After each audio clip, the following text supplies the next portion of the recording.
I just want to say this is going to be triggering for me and the Indigenous community. In 1876, the Indian Act was born.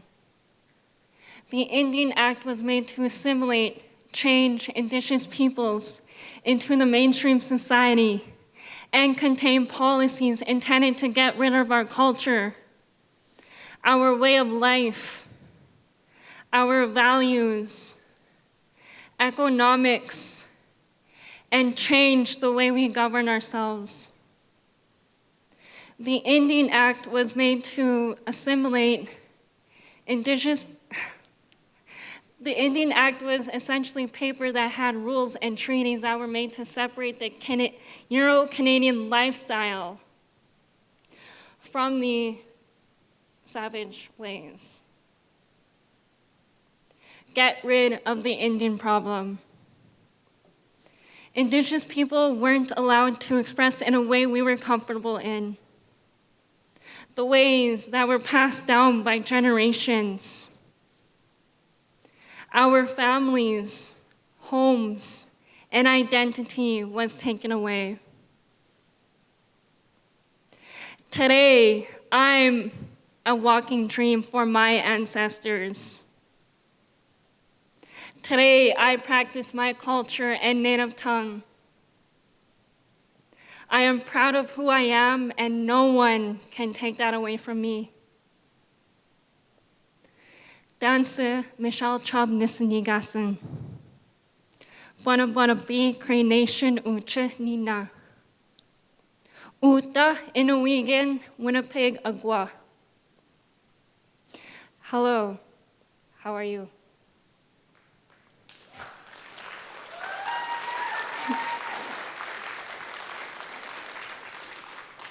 My name is Michelle Chubb.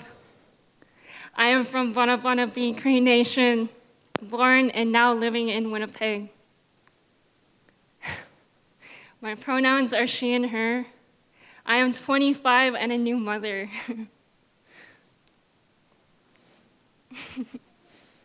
I just want to say I never seen myself doing a TED Talk.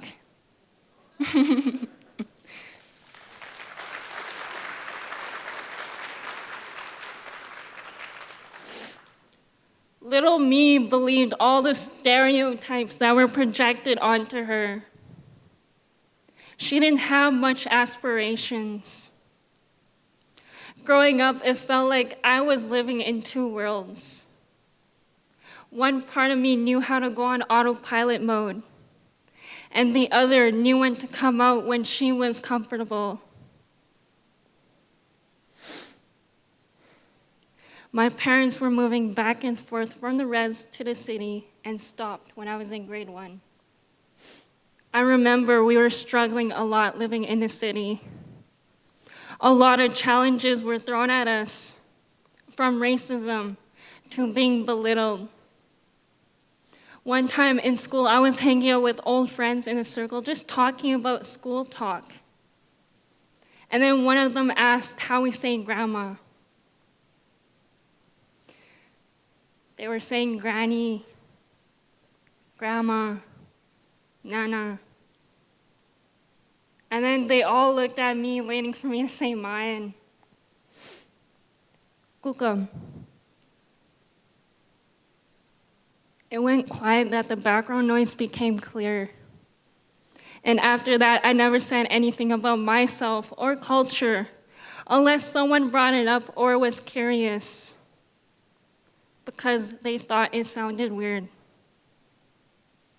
There's experiences like this that put us back into our shell because we're not sure how to respond. That's when I knew I wasn't comfortable expressing the way I wanted to.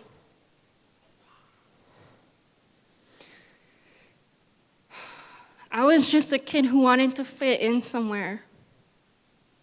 My only escape was on the res. Winter and summer times, I went to Pimmichkamak Cree Nation, where I was exposed to dance, ceremony, and hearing my language, which is Swampy Cree, the N dialect.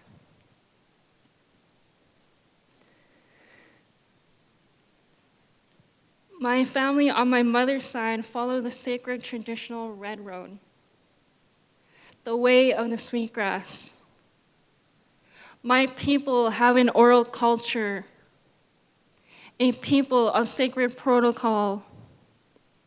For example, when we light the sage or sweetgrass, we do it to clean our spirit's energy. It then opens a pathway for us to the spirit world where our prayers can be heard by the higher power. And no one is higher than the sacred smoke that comes from the sweetgrass. That's when my passion with my culture started.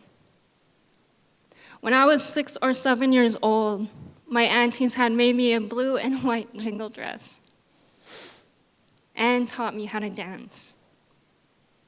It was my first time seeing a jingle dress, and I didn't know what powwows were either at the time. My first time seeing a powwow. The feeling when you enter the powwow grounds and hear the drum beat. And the smell of smudge. Always feels like you're entering for the first time. It felt like home to me. I can walk around without being judged. But my experience with my own people wasn't always so positive. There are times I experienced jealousy and lateral violence. Growing up, Indigenous kids would come and go in the classroom, and it was hard for me to make friends with them because they didn't stay for long, or they were mean to me for no reason. Or when I would go to powwows, younger me didn't have the full regalia like the others had. Regalia signifies one's character, and not all regalias are the same. Everyone's is unique in its own way with its own colors, design, and significance. The beaded jewelry, the beaded leggings and moccasins. I didn't have all those.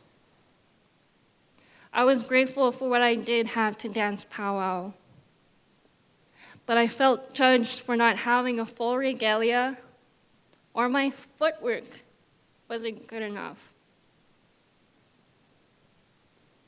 Another memory back in 2007, I went back to the res and attended school for a bit because of family matters. While my time there, my aunties decided to give the school a powwow demonstration since they're teachers. I remember being so nervous because I didn't know how they were going to react. We walk out to perform to our own people. And I remember looking at the crowd while dancing and looking at their faces. They looked so puzzled and confused. After seeing that, I didn't want to feel like that again. I felt discouraged. There are Indigenous communities that are struggling to find their ways back to the culture and language. It all ties back to the Indian Act. The consequences suffering from historical trauma, passed down toxic behavior from older generations that have outdated beliefs of Indigenous people, the mistreatment of Indigenous people. Did you know that there are studies on Indigenous people that sterilize without consent? Or that vitamin D supplements are from testing on Indigenous youth who attended selected Indian residential schools? Speaking of Indian residential schools, horrific acts happen in those schools. A lot of survivors have spiritual, mental, physical, and sexual abuse. My mushum was one of those victims. I can't think of a good reason why these schools were made, yet continued to use the same school system called Indian day schools. But this time, they were less hands-on and they got to stay home while attending, acting as if they made the situation any better. My parents attended Indian day school when they were younger. The stories they would tell me, I can't imagine happening to myself or the kids I grew up with. The government loves taking Indigenous children away from families. Because in the 1960s, there was an event called the 60 Scoop, where Indigenous children were taken away from families without any explanation. And if the parents disobeyed, jail time. The fact that Indigenous communities suffer from boil water advisories, meaning they have to boil the water before consuming or even touching. Meanwhile, there are hydro companies that use water from Indigenous communities to run energy for big cities. Starlight tours. What are starlight tours? It's not as scenic as it sounds. Police officers picking up Indigenous people on charges in the winter season, then driving to the outskirts of the city during night patrol. They're usually beaten and left to survive the freezing cold, with one survivor sharing their story.